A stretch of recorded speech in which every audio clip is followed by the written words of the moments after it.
So hello everyone and welcome to engineers वाला। तो यार इस चैनल पे हम लोग बात करने वाले हैं आपसे एसएससी जेईई और जितने भी स्टेट लेवल एग्जामिनेशंस होते हैं which are relevant for your job. Okay, जो भी आपके लिए जॉब प्रिपरेशन के एग्जाम्स हैं उन सारे एग्जाम्स के बारे में हम लोग यहाँ पे बात करने वाले हैं। तो उसका पहला डेमो लेक्चर आपके लिए मैं लेके आया हूँ आपके पास बेसिक इलेक्ट्रिकल इंजीनियरिंग का। ठीक, ध्यान से सुनिएगा मेरी बात को कि इस लेक्चर में क्या होने वाला है। इस लेक्चर पे मैं आपके पास एक बेसिक इलेक्ट्रिकल इंजीनियरिंग का टॉपिक डील करूंगा जो कि बहुत ही बेसिक टॉपिक है। आपके पास सीरीज इक्विवेलेंट सर्किट है ना, सीरीज इक्विवेलेंट सर्किट आपको एक दिखाई दे रहा है यहाँ पे, ठीक है, और आपको दिखाई दे रहा है पैरेलल इक्विवेलेंट सर्किट। आपने डेफिनेटली इन दोनों का नाम सुना होगा, शायद आपको लगता है कि आपको आता भी होगा करके, ठीक है। तो जरूर मेरी बातों को बहुत ध्यान से सुनिएगा, आपको इसमें गजब के शॉर्ट ट्रिक्स प्रोवाइड करूंगा, आपको एक नेक्स्ट लेवल फीलिंग प्रोवाइड करूंगा कि भाई यहाँ पे क्या हो सकता है, ठीक है। एग्जाम में आप कम से कम वक्त में क्वेश्चन को कैसे क्रैक करें, इस पूरे मुद्दे के बारे में हम लोग यहाँ पे बात करने के लिए हैं, ठीक है। तो ये सेशन बेसिकली आपको बेसिक्स समझाया जाएगा, एकदम ही बेसिक से एक्सट्रीमली बेसिक से, है ना। और ये ध्यान दिया जाएगा कि आपको अच्छे अच्छे शॉर्ट ट्रिक्स आए जो कि आपके लिए एग्जाम में काम आए, क्योंकि एसएससी जेईई स्टेट लेवल जो एग्जामिनेशन होते हैं, ठीक है, इन सब एग्जामिनेशन में टाइम का बहुत ज़्यादा महत्व होता है, क्योंकि कम समय में आपको ज़्यादा क्वेश्चन सॉल्व करने होते हैं। तो बहुत अच्छा एक शॉर्ट ट्रिक ओरिएंटेशन रखूंगा आपके लिए कि आप फटाफट फटाफट किस तरीके से सॉल्व कर सकते हैं, आंसर कैसे टिक मार सकते हैं, इन सब के बारे में बात करूंगा। तो बने रहिएगा मेरे साथ, बताइएगा मुझे लेक्चर देखने के बाद कि आपको इन शॉर्ट ट्रिक्स को देख के मजा आया या नहीं आया। ओके, चलिए स्टार्ट करते हैं अपन लोग, है ना। सबसे पहला मैं हेडिंग डालता हूं यहां पे, series equivalent circuit. Series equivalent circuit, इसके बारे में हम लोग यहां पे बात करने वाले हैं, ठीक है, कि भाई क्या होता है सीरीज इक्विवेलेंट सर्किट, है ना। तो देखिए, अगर मैं तुमसे बात करूं सीरीज इक्विवेलेंट सर्किट के बारे में, तो देखिए ऐसा अगर मैं एक सर्किट बनाता हूं,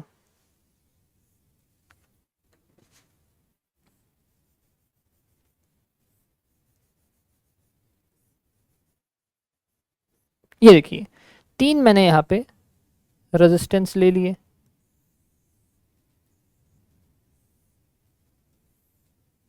ठीक है, ये R1 R2 और R3, ठीक है, ये तीन मैंने रेजिस्टेंस ले लिए यहां पर, है ना।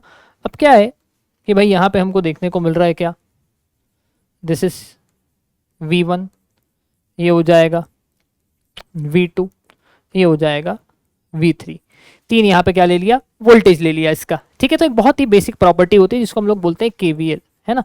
तो टोटल वोल्टेज दिया है V, इससे करंट निकलेगा I। देखिए बड़ी सामान्य सी बात है कि R1 R2 और R3 तीनों जो हैं, है ना, तीनों के तीनों आपके पास पैसिव एलिमेंट है। पैसिव एलिमेंट है कहने का अर्थ मतलब क्या, एनर्जी लेने वाले एलिमेंट्स हैं। कौन है ये लोग, एनर्जी लेने वाले एलिमेंट्स, ठीक है। और जो आपका वोल्टेज सोर्स है मेरे पीछे जो लगा हुआ है, ये आपके पास एनर्जी देने वाला एलिमेंट है। क्या है ये, आपके पास एनर्जी देने वाला एलिमेंट, ठीक है। तो अगर मैं बात करता हूँ कि भाई ये एनर्जी देने वाला एलिमेंट है और एक एनर्जी लेने वाला एलिमेंट है, तो फिर यहाँ पे इन सबका बिहेवियर वगैरह किस तरीके से क्या कैसे आएगा, इसके बारे में हम लोग यहाँ पे बात करते हैं, ठीक है। इसके बारे में हम लोग क्या करते हैं यहाँ पे, बढ़िया से बात करते हैं, ठीक। एक मैं लगाता हूँ यहाँ पे KVL, देखिए अप्लाइंग अप्लाइंग KVL, ठीक है। देखिए KVL में क्या होगा, minus V plus V1 plus V2 plus V3 is equal to 0। KVL लगा दिया तो V कैसा दिख रहा है, V दिख रहा है V1 plus V2 plus V3। But देखिए ये जो करंट I आपके पास फ्लो कर रहा है, ये जो करंट I आपको फ्लो करता हुआ दिखाई दे रहा है, दिस इज करंट I, ठीक है। तो अगर मुझको करंट I फ्लो होता हुआ दिखाई दे रहा है तो मैं आपके पास बड़े आसानी के साथ ये कह सकता हूं कि जो मेरे पास वैल्यू होगी V1 की, जो मेरे पास वैल्यू होगी V2 की, जो मेरे पास वैल्यू होगी V3 की, तो V1 V2 V3 IR1 IR2 IR3 हो जाएगा। देखिए मैं तो आपको बड़े बेसिक से पढ़ा रहा हूँ, आराम से एकदम इतना से, कोई जल्दबाजी वाली बात नहीं है अपने पास, ठीक है। अपन बस कुछ ना कुछ सीखते जाएंगे, ठीक है। तो देखिए आपका V कैसा आ जाएगा, आपका V आ जाएगा I into R1 plus I into R2 plus I into R3, ठीक है। तो V बाय I ये कैसा होगा, ये होगा R1 plus R2 plus R3। ठीक है, तो भाई वोल्टेज और करंट का रेशो ही तो रेजिस्टेंस होता है, तो टोटल वोल्टेज और टोटल करंट का रेशो क्या होगा आपके पास, इक्विवेलेंट रेजिस्टेंस होगा। तो अगर मैं बात करता हूं तुमसे R इक्विवेलेंट की, तो R इक्विवेलेंट कैसा आएगा, ये आएगा कुछ इस तरीके से। ठीक है, ये आएगा अपने पास कुछ इस तरीके से, है ना, R1 plus R2 plus R3, ये हमको देखने को मिल जाएगा, R1 plus R2 plus R3 के बराबर। ये अपने को बेसिक एक इक्विवेलेंट रेजिस्टेंस का वैल्यू देखने को मिलेगा। This is exactly the value of what, this is exactly the value of your equivalent resistance. ठीक है, अब देखिए अगर मैं कह रहा हूं if resistance are in series, अगर रेजिस्टेंस आपके पास सीरीज में है ना, तो सबसे पहला तो क्या होता है, करंट सेम होता है और वोल्टेज डिफरेंट होता है। करंट सेम होता है और वोल्टेज क्या होता है, करंट सेम और वोल्टेज डिफरेंट हमको यहां पे दिखाई देता है। ठीक है, आप देख सकते हैं भाई करंट आई सबसे फ्लो कर रहा है, ठीक है, मगर वोल्टेज क्या होता है, डिफरेंट होता है, सीरीज में होने की पहचान। ठीक है, और जनरली क्या दिखाई देता है सीरीज में, आप देखेंगे जैसे कि अगर ये रेजिस्टेंस है तो इस रेजिस्टेंस का एक टर्मिनल है, ये दूसरा टर्मिनल है, ये ऐसा।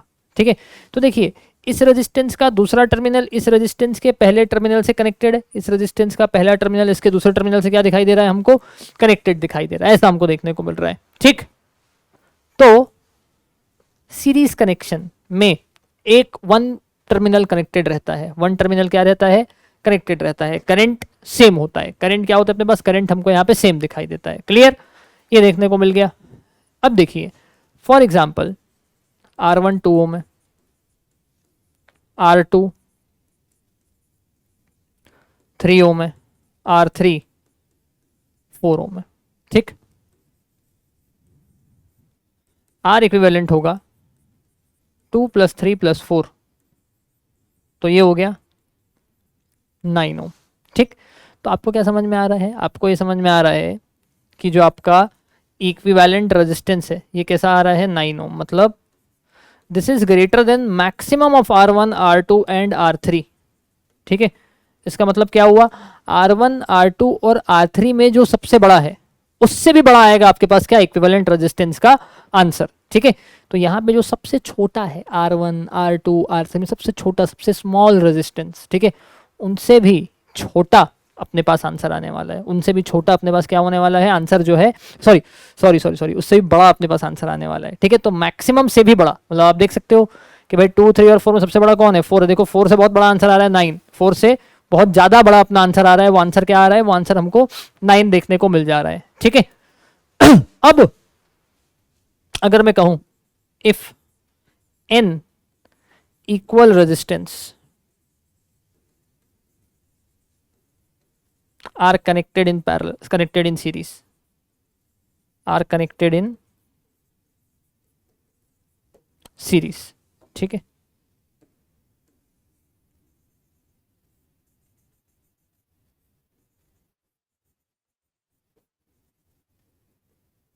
ऐसे n इक्वल रेजिस्टेंस यहां पे लगे हुए हैं, ये ऐसा, तो R इक्विवेलेंट कैसा होगा, R इक्विवेलेंट होगा R plus R so on n times, आप लिखेंगे क्या R, तो ये हो जाएगा n टाइम्स ऑफ R, ये क्या हो जाएगा आपके पास n टाइम्स ऑफ R, ये क्या हो जाएगा आपके पास, ये हमको दिखाई देगा n टाइम्स ऑफ R। ठीक है ना,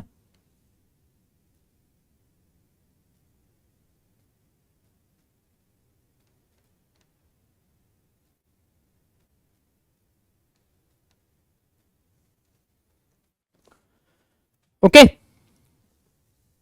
एक चीज आपको समझ में आनी चाहिए कि जो आपका सीरीज होता है, जो आपका सीरीज होता है, वो सीरीज में इंपॉर्टेंट क्या है अपने पास, वो सीरीज में इंपॉर्टेंट ये है कि भाई हम देखते हैं सीरीज में रेजिस्टेंस का वैल्यू बढ़ता है। ठीक है, तो सीरीज में क्या हो रहा है आपके पास, देखो सीरीज कनेक्शन की अगर मैं बात कर रहा हूँ, ठीक है, सीरीज कनेक्शन की अगर मैं बात कर रहा हूँ, देखिएगा ध्यान से सीरीज कनेक्शन को, इसमें आपका R इक्विवेलेंट का वैल्यू बढ़ रहा है, मतलब करंट रेटिंग घट रही है। करंट रेटिंग घट रही है मतलब पावर रेटिंग भी क्या होगा, घटेगा। Power I square into R होता है, ठीक है। तो करंट रेटिंग यहाँ पे घटती है और पावर रेटिंग यहाँ पे क्या होती है, पावर रेटिंग यहाँ पे आपके पास इंक्रीज होती हुई आपको दिखाई देती है। ऐसा गेम होता है आपके पास सीरीज में, ठीक है। तो बेसिकली हमको समझ में आ रहा है किसका कहानी, बेसिकली हमको ये समझ में आ रहा है सीरीज का कहानी। बेसिकली क्या समझ में आ रहा है अपने को, सीरीज का कहानी, ओके। ये हमको देखने को मिल गया है ना। उसके बाद सीरीज बड़ा आसान होता है क्योंकि उठा के फटाफट फटाफट फटाफट हमको क्या करना होता है, ऐड करना होता है, ठीक है। बट देखिए जैसे हम लोगों का आया सीरीज क्या, R equivalent is equal to R1 plus R2 plus R3, ठीक है, सो ऑन Rn, ठीक है। तो 1/G इक्विवेलेंट, G क्या है, कंडक्टेंस है, ये होगा 1/R n के बराबर। किसके बराबर होगा, ये होगा आपके पास 1/R n के बराबर, ठीक है। ये ऐसा हमको देखने को मिल गया, सॉरी 1/R लिख दिया मैं इसको, ये 1/G होगा, है ना। ये देखिए 1/G1 G2 Gn, ये ऐसा अपने को देखने को मिल गया, ठीक। सिंपल, एकदम एकदम very very simple logic, very very very simple logic, ठीक है। फिर आपके पास क्या, पैरेलल इक्विवेलेंट सर्किट। अगला कंसेप्ट देखते हैं, पैरेलल इक्विवेलेंट सर्किट, ठीक है। पैरेलल इक्विवेलेंट सर्किट, ठीक।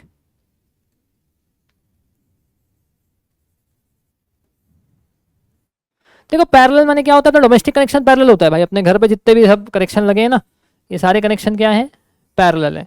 तो मैं क्या कर रहा हूँ, मैं कर रहा हूँ आपके पास, है ना, कुछ ऐसा।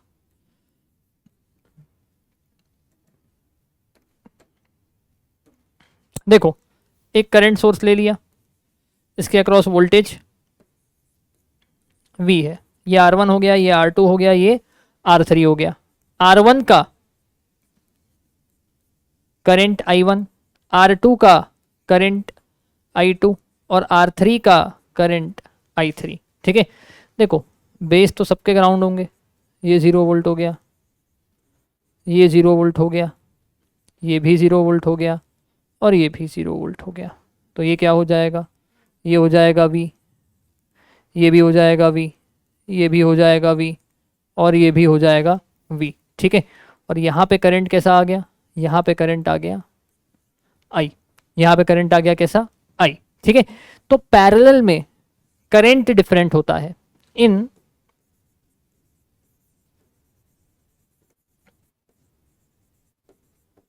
पैरेलल कनेक्शन, ठीक। सबसे पहला चीज क्या, current different end voltage same.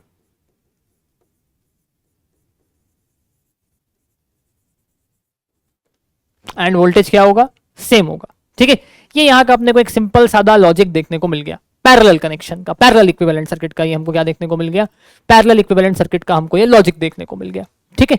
अब देखिए मैं आराम से लिख सकता हूँ कि भाई जो करंट I है ये कैसा होगा, ये डिवाइड होगा I1 पे, ये डिवाइड होगा I2 पे, ये डिवाइड होगा I3 पे। तो I का वैल्यू कैसा आएगा, I का वैल्यू आएगा V/R1 V/R2 प्लस V/R3। क्यों भाई, ओम्स लॉ के हिसाब से करंट कैसा होता है, वोल्टेज बाय रेजिस्टेंस होता है, ठीक है। I2 कैसा होता है, वोल्टेज बाय रेजिस्टेंस होता है। I3 कैसा होता है, ये वोल्टेज बाय रेजिस्टेंस होता है। ये ऐसा हमको देखने को मिल गया, ठीक है। I1 I2 और I3 ये ऐसा हमको देखने को मिल गया, क्लियर। ये अपन देख पा रहे हैं आसानी के साथ, ठीक है। अब अगर उसको आप देख पा रहे हो तो मैं क्या कर रहा हूं, मैं लिख रहा हूं I by V is equal to 1/R1 plus 1/R2 plus 1/R3। तो I बाय V को मैं क्या बोलूँगा, I बाय V को मैं बोलूँगा R equivalent 1/R1 plus 1/R2 plus 1/R3। ये आ गया आंसर अपने पास, ठीक है। ये आ गया हमारा आंसर, ठीक है। This is our answer. ये हमको यहाँ पे R इक्विवेलेंट का, अब देखो R इक्विवेलेंट में उल्टा एडिशन हो रहा है, ठीक है।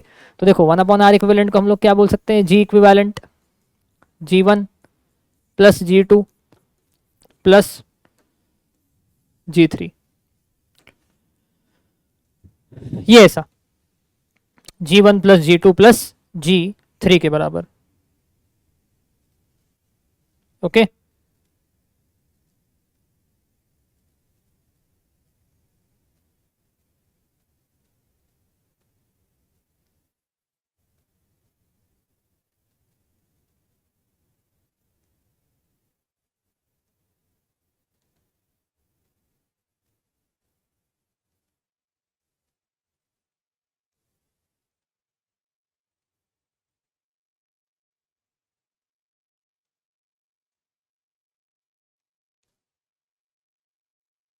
ओके। अभी क्या है यार कि देखो सीरीज में तो क्या होता है, सीरीज में तो नॉर्मल एडिशन होता है, R1 plus R2 plus R3, आंख बंद करके कोई भी एडिशन कर सकता है। पैरेलल में दिक्कत आती है, ठीक है। तो देखो आपको बताता हूं मैं पैरेलल का शॉर्ट ट्रिक, ठीक है। शॉर्ट ट्रिक पे आते हैं अपन पैरेलल के। देखो कुछ कंक्लूजन है, ऐसा भी नहीं कि शॉर्ट ट्रिक मतलब ऐसा होता है बोल दूंगा, लॉजिक के साथ बताऊंगा। शॉर्ट सर्किट लिख रहा था, शॉर्ट ट्रिक, ठीक है। देखो सबसे पहला तो गेम इक्वल रेजिस्टेंस का। अगर दो रेजिस्टेंस पैरेलल में है तो आर इक्विवेलेंट कैसा आएगा, 1/R plus 1/R plus 1/R। Sorry, दो रेजिस्टेंस है तो इक्वल रेजिस्टेंस पैरेलल में है ना, तो 1/R equivalent is equal to 2/R, ठीक है। तो आर इक्विवेलेंट कैसा आ गया, आर इक्विवेलेंट आ जाएगा R/2, ठीक है। अगर 3 है 1/R plus 1/R plus 1/R, ठीक है। तो 1/R इक्विवेलेंट कैसा हो जाएगा, ये हो जाएगा 3/R, ठीक है। तो R equivalent will be what, R equivalent will be equal to R/3। अच्छा भाई ये इक्वल इक्वल रेजिस्टेंस तो बहुत बार आता है यार, ठीक है। तो इक्वल इक्वल रेजिस्टेंस का गेम क्या है, देखो R equivalent is equal to R/2 R/3 ऐसा देखने को मिल गया। तो भाई गेम इसका ऐसा है कि अगर आपके पास दो रेजिस्टेंस हैं पैरेलल में, आर पैरेलल विथ आर दोनों बराबर हैं, आंसर आधा आएगा। R parallel with R parallel with R, तुम्हारा आंसर कैसा आएगा, R/3 आएगा। R parallel with R parallel with R parallel with R, तुम्हारा आंसर कैसा आएगा, R/4 आएगा। सो ऑन, अगर तुम्हारे पास है R parallel with R parallel with R, so on n times, तो तुम्हारा R/n आएगा। तुम्हारा R कैसा आ जाएगा, तुम्हारा R का वैल्यू यहाँ से R/n के बराबर आ जाएगा। गेटिंग माई पॉइंट, किससे बराबर आ गया ये, R/n के बराबर आ गया, ठीक। ये ऐसा है ना। अब क्या होगा, R/2 R/3 R/4 R/n, ऐसा हमको देखने को मिल गया, ठीक। तो ये बड़ा आसान है। इक्वल इक्वल रेजिस्टेंस आपको एग्जाम में बहुत बार देखने को मिलेंगे यार, तो उसको भी अपने को सॉल्व करने का आइडिया रहे बढ़िया से, ठीक है। तो उसको भी अपन लोग सॉल्व कर डाल रहे हैं। अगली चीज जो मैं आपसे बात करने वाला हूं, ठीक है, वो क्या है कि भाई रेजिस्टेंस जैसे मेरे को निकालना है क्या, 2 पैरेलल विथ 3 कितना आएगा, आर इक्विवेलेंट। तो ये क्या होगा, 1/R equivalent is equal to 1/2 plus 1/3। तो दिस इज व्हाट 3 प्लस 2/6। तो आर इक्विवेलेंट कैसा आ रहा है, 6/5। तो आर इक्विवेलेंट कैसा आ रहा है, 1.2 ओम। ये कैसा आ जा रहा है, ये आ जा रहा है आपके पास 1.2 ओम, ठीक है। 1.2 ओम है ना। ये आ गया आपके पास आर इक्विवेलेंट का वैल्यू, ठीक है। ये कैसा दिखाई दे रहा है अपने को, ये दिखाई दे रहा है हमको यहाँ से आर इक्विवेलेंट का वैल्यू। What is this, this is nothing but your R equivalent, this is nothing but what, this is nothing but simply your R equivalent, है ना। अब आपको क्या दिख रहा है, R equivalent is less than minimum of R1 and R2। मतलब जब आप पैरेलल निकालोगे कुछ रेजिस्टेंस का, तो जो सबसे छोटा रेजिस्टेंस होगा उससे भी छोटा आर इक्विवेलेंट का आंसर आएगा, पैरेलल का शॉर्ट ट्रिक। लेकिन सर यार ये तो बड़ा चक्कर है यहाँ पे, सर एलसीएम वगैरह लेना पड़ता है। देखो मैं इसको पूरा सिंप्लीफाई कर देता हूँ। देखिए अगर आपके पास एकदम गजब की शॉर्ट ट्रिक दे रहा हूँ आपको मैं, देखिए विथ लॉजिक, अब बताइएगा मुझको कि आप ऐसा जानते थे क्या पहले, ठीक है। मैं बोल रहा हूं कि यहां पे दो चीजें लगी हुई है पैरेलल में, दो रेजिस्टेंस, दो अनइक्वल रेजिस्टेंस। अगर भाई दो अनइक्वल हैं, ठीक है, तो एक लार्ज होगा एक स्मॉल होगा, है ना। ये देखो आर इक्विवेलेंट निकालना है मुझको, ठीक है। अगर दो लोग हैं तो एक होगा लार्ज, एक होगा स्मॉल, ठीक है। तो क्या हो जाएगा 1 upon R equivalent is equal to 1 upon large plus 1 upon small, ठीक है।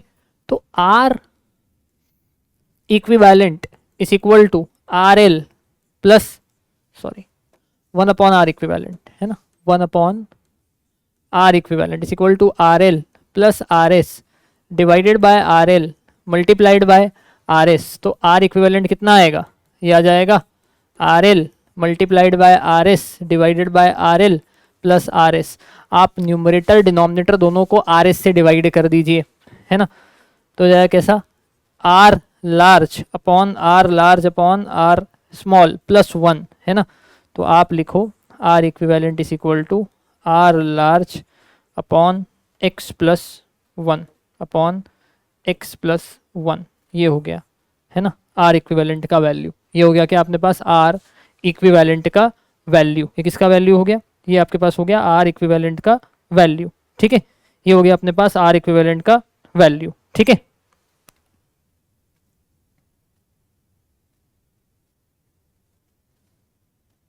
ठीक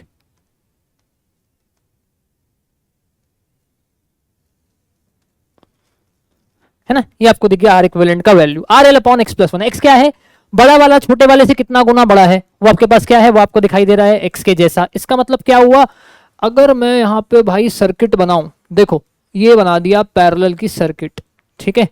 एक को बोला 10 ओम, एक को बोला 2 ओम, ठीक है। ये देखो एक और बना देता हूं, ठीक है। ये मैं बोल दे रहा हूं 50 ओम और 2 ओम, ठीक है। और एक मैं बना देता हूं थोड़ा सा कॉम्प्लेक्स, ठीक है, 3/8 ओम और 1/8 ओम, ठीक है। सबका निकालना है मुझको क्या, आर इक्विवेलेंट। तो भाई आर इक्विवेलेंट कैसा होता है, आर इक्विवेलेंट तो होता है बड़ा वाला डिवाइडेड बाय बड़ा वाला छोटे वाले से कितना बड़ा है, 5 गुना बड़ा है। ये आ गया 10/6, तो 5/3 ओम क्या होगा, आंसर होगा। ये हो जाएगा अपने पास आर इक्विवेलेंट। ये कैसा होगा, बड़ा वाला और छोटा वाला बड़े वाले से कितना बड़ा है, 25 प्लस 1 50 अपॉन 26 मतलब 25 अपॉन 13 ओम, ठीक है। एक अपने पास हो गया आर इक्विवेलेंट। आर इक्विवेलेंट कैसा होगा 3/8 और 3/8 1/8 से 3 टाइम्स बड़ा है प्लस 1, तो ये कितना आ जाएगा 3/32 ओम। देखो फटाफट आंसर आ गए, देखे क्या हुआ। तो भाई ऐसा हम लोग आंसर यहाँ पे निकाल सकते हैं, इस तरीके से हम लोग आंसर यहाँ पे निकाल सकते हैं, पैरेलल इक्विवेलेंट का आंसर हम लोग निकाल सकते हैं, ठीक है। तो पैरेलल इक्विवेलेंट में इक्वल वाला भी हमको आता है, अनइक्वल वाला भी हमको आता है।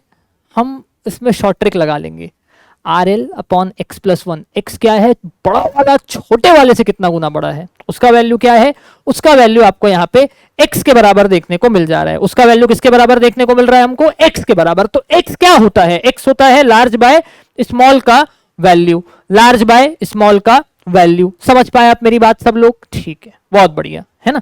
तो देखिए इस पे ही बेस्ड मैं आपको कुछ सवाल दिखाता हूँ, ठीक है, जो हमको अपने एग्जाम में देखने को मिलेंगे, है ना। उन सवालों को हम देखते हैं, ठीक। तो देखिए क्या बोला है, in the circuit shown below power delivered by sources. एक सर्किट अपने को बना के दिया है, ठीक है। अब देखिए इस पॉइंट को आप क्या करें, इस पॉइंट को आप माने ए, इस पॉइंट को आप माने बी, ठीक है। 3 वोल्ट कहाँ लगा है, ए और बी के बीच में, है ना। तो ये पॉइंट भी क्या हो जाएगा, देखो बी यहां आ गया और बी यहां आ गया, ठीक है। ए इधर आ गया, ठीक। तो ए और बी 2 पॉइंट देखने को मिल रहे हैं, एक हो गया ए, एक हो गया बी। तीनों रेजिस्टेंस तो ए और बी के बीच में ही लगे हुए हैं, 9 ओम 9 ओम और ये 9 ओम, ठीक है। 9 ओम और 9 ओम के बराबर हमको देखने को मिल गया। और इसके बीच में क्या लगा हुआ है, इसी के बीच में तो तुम्हारा 3 वोल्ट भी लगा हुआ है, ठीक है। एसएससी में आया हुआ सवाल है ना। तो ये कितना हो जाएगा, 9 3 बार 9 पैरेलल में, तो आंसर कितना आएगा, 9/3 आएगा, 9/3 आएगा मतलब 3 ओम आएगा। और 3 ओम के पैरेलल में क्या लगा हुआ है, 3 वोल्ट लगा हुआ है। तो पावर कैसा होगा, पावर तो होगा v²/r, और v²/r मतलब 3 का स्क्वायर डिवाइडेड बाय 3 मतलब कितना 3 वॉट्स, ठीक है। बन गया सवाल अपना आसानी के साथ। आसानी के साथ ये सवाल अपने से बन गया है ना। तो एक बड़ा इजी सवाल था जिसको हम लोग बहुत आसानी के साथ सॉल्व कर सकते थे, तो ये अपने को पता रहे पैरेलल का सवाल, ठीक है। हाँ, देखने में थोड़ा डाइसी लग रहा है तो देखने को आप क्लियर कर सकते हो, बाकी मैं आपको जब पढ़ाऊंगा प्रॉपरली कोर्स में तो आपको तो मैं बहुत इलैबोरेटिव में बहुत सारे प्रैक्टिस कराऊंगा। तो जस्ट मैं बता रहा था आपको, देखो शॉर्ट ट्रिक फटाक से कैसे अप्लाई होती है करके, और इस पे बेस क्वेश्चन आते हैं और इससे हमारे न्यूमेरिकल्स फटाफट फटाफट फटाफट फटाफट बनते हैं। This is very important for us, ठीक है, this is very important for us, है ना। चलिए, 3 resistors are connected in parallel. Circuit current is 6 ampere. Individual conductance R, देखो 3 लोग हैं भाई पैरेलल में कनेक्टेड हैं, 3 लोग कनेक्टेड हैं किसमें, पैरेलल में। इनका क्या दिया हुआ है, इनका अपने को दिया हुआ है कंडक्टेंस। कंडक्टेंस कैसा है, 1s 3s और 2s, है ना। तो करंट G3 से कितना होगा पूछ रहा है। G3 कौन है भाई, G3 है तुम्हारे पास ये 2s, ठीक है। तो अब क्या दिख रहा है, करंट अपने को टोटल कितना दिख रहा है, करंट अपने को टोटल दिख रहा है 6 एम्पियर, ठीक है। 6 एम्पियर का कितना हिस्सा मिलेगा इसको, ये हमें देखना है यहाँ पे, ठीक है। तो देखो बड़ी सिंपल सी बात है, पैरेलल में कंडक्टेंस क्या होंगे, ऐड होंगे 3s plus 1s plus 2s, कितना आ गया ये 6s आ गया, ठीक है। तो आपका रेजिस्टेंस कैसा होगा, 1/6 ओम होगा, ठीक है। तो यहाँ पे वोल्टेज कितना होगा, वोल्टेज की अगर मैं बात कर, ये आर इक्विवेलेंट है ना, आर इक्विवेलेंट 1/6, ठीक है। तो वोल्टेज की अगर मैं बात करता हूँ तो वोल्टेज कैसा होता है, करंट मल्टीप्लाइड बाय रेजिस्टेंस, ठीक है। वोल्टेज कैसा आएगा, करंट कैसा है 6, रेजिस्टेंस कैसा है 1/6, वोल्टेज कैसा आ गया 1 वोल्ट के बराबर, ठीक है। तो वोल्टेज अगर हमको देखने को मिल रहा है 1 वोल्ट के बराबर, वोल्टेज के बराबर देखने को मिल रहा है 1 वोल्ट के बराबर, तो यहाँ पे वोल्टेज कितना आ गया, यहाँ पे आप देखिए वोल्टेज आपको देखने को मिल गया 1 वोल्ट के बराबर। वोल्टेज कितना देखने को मिल गया अपने को यहाँ पे आसानी के साथ 1 वोल्ट के बराबर, ठीक है। वोल्टेज अगर 1 वोल्ट है तो रेजिस्टेंस कितना होगा इसका, रेजिस्टेंस तो 1/2 है, ठीक है। तो करंट कितना होगा V/R, मतलब कितना 1 डिवाइडेड बाय 1/2 माने कितना 2 एम्पियर, ठीक है। तो 2 एम्पियर माने ऑप्शन नंबर डी अपना क्या हो गया, जिंदाबाद हो गया। ऑप्शन नंबर डी क्या हो गया अपने लिए, आसानी से फटाक से ट्राक से करेक्ट हो गया, ठीक है। तो सबको ये क्लियर रहे कि भाई ये कैसे बन जा रहा है आपके पास, ठीक है। दिस इज वेरी इंपॉर्टेंट, है ना, दिस इज वेरी इंपॉर्टेंट। देखो, a wire of resistance 12 ohm, अगला सवाल, a wire of resistance 12 ohm is bent to form an equilateral triangle, ठीक है। एक 12 ओम का रेजिस्टेंस था, इसका बना दिया गया है इक्विलेटरल ट्रायंगल। इक्विलेटरल ट्रायंगल आपको देखने को मिल रहा है कैसा, 4 ओम 4 ओम और 4 ओम, ठीक है। किसी भी 2 पॉइंट के बीच में रेजिस्टेंस कैसा आएगा, तो देखो ये ऊपर का 4 और 4 तो किस में आ गया, ऊपर का 4 और 4 तो आ गया सीरीज में, तो ये कैसा दिखाई देगा, ये दिखाई देगा मुझको 8 ओम के बराबर, ठीक है। ये 8 ओम के बराबर होगा, ठीक है। तो आपका इक्विवेलेंट रेजिस्टेंस कैसा आएगा, 8 पैरेलल विथ 4, है ना। तो बड़ा वाला कौन है 8, छोटे वाले से कितना गुना बड़ा, 2 गुना बड़ा, तो 2 अपॉन ये ऐसा कितना आ गया 8/3 ओम। ऑप्शन नंबर ए क्या है, ऑप्शन नंबर ए आपको एब्सोल्युटली करेक्ट आंसर यहाँ पे दिखाई दे जा रहा है, ठीक है। तो देखो हमारे लिए पैरेलल कैलकुलेशन में एलसीएम फेलसीएम का कोई भी चक्कर देखने को नहीं मिल रहा है, कोई भी चक्कर हमको देखने को नहीं मिल रहा है, ठीक। इसकी आपको 100% क्लैरिटी हो, इसकी आपको 100% क्लैरिटी हो कि हम यहाँ पे चीज़ों को कैसे लेके चल रहे हैं, ठीक है। तो ये पैरेलल वाला शॉर्ट ट्रिक डेफिनेटली आपके लिए बहुत हेल्पफुल होगा, ठीक है। अगर मैं इस पैरेलल वाले शॉर्ट ट्रिक की बात करता हूँ, पैरेलल वाले शॉर्ट ट्रिक की बात करता हूँ, तो ये आपके लिए कैलकुलेशन को बहुत आसान कर देगा। और यही नहीं, यहाँ से लेके आने वाले हर एक चैप्टर में ये इस्तेमाल होगा, हर एक चैप्टर में, ठीक है। और हर एक चैप्टर में आपके लिए बहुत ही ज़्यादा, एक्सट्रीमली ज़्यादा, एक्सट्रीमली ज़्यादा आसान करेगा, ठीक है। थोड़ा प्रैक्टिस होगा तो आपसे और फटाफट होगा, है ना। तो आप मेरे साथ प्रैक्टिस करते रहिएगा, आप मेरे साथ बने रहिएगा। इस चैनल पे ऐसे प्यारे प्यारे छोटे छोटे बहुत सारे शॉर्ट ट्रिक्स लेके मैं आने वाला हूँ, which will be absolutely amazing for you. समझ पाए आप, ठीक है। तो कैसा लगा ज़रूर बताएं, है ना। और इस चैनल पे लगातार हम मुलाकात करते रहेंगे और आपको एक नेक्स्ट लेवल फीलिंग हम देते रहेंगे, ठीक है। चलिए, एक बहुत बेसिक सा टॉपिक लिया, बहुत सिंपल टॉपिक लिया, क्योंकि ये बहुत फ्रीक्वेंट है आपके एसएससी जेईई एग्जाम्स में, है ना। क्योंकि basics of network, basics of circuit plays a very very very very very very important role, है ना। तो उम्मीद करता हूँ कि आपको अच्छा लगा हो। Okay, thank you so much and love you all.